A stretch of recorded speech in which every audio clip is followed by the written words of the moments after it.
So now how can you determine the pathway of warm North Atlantic water through the Arctic?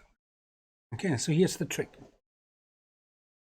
You have measurements of temperature profile. Again, like this one here on the just here on the left. From the surface to 1,000 meters is good enough. And from this you can determine subsurface temperature maximum. You can see that the temperature is cold near the surface.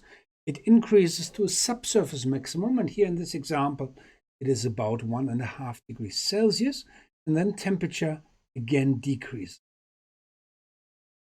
So now, and to get information about the pathway of this water, you could look at all stations that you have in the Arctic Ocean and extract information on the depth of this maximum. Here in this example, it's about 200 and maybe 230 meters.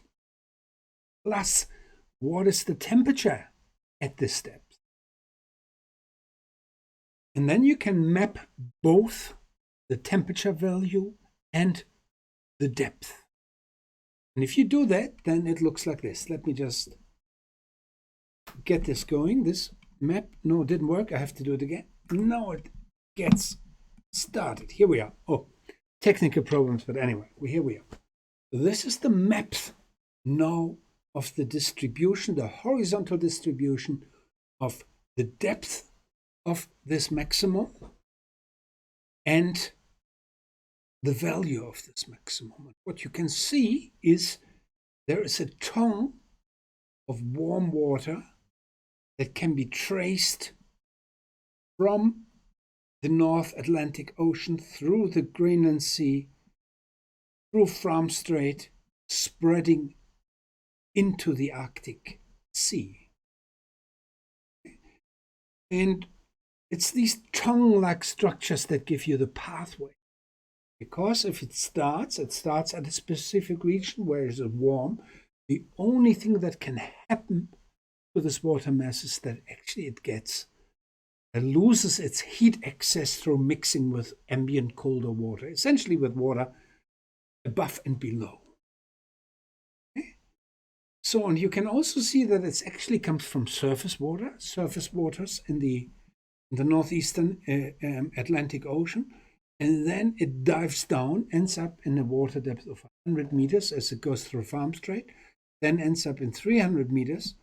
Okay, and it also becomes weaker, 2 degrees Celsius, 1 degree Celsius, half a degree Celsius.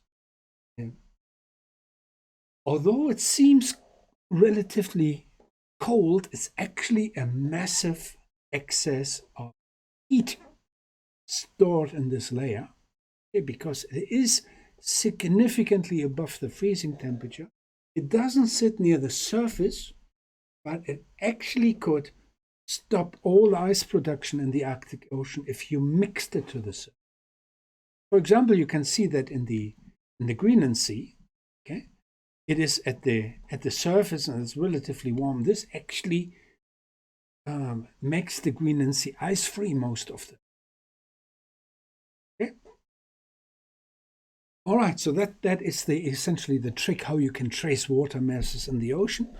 And the feature that you have relatively warm water sitting at a depth between 100 and 500 meters in the Arctic is actually quite relevant to the understanding of the oceanography of this region. All right.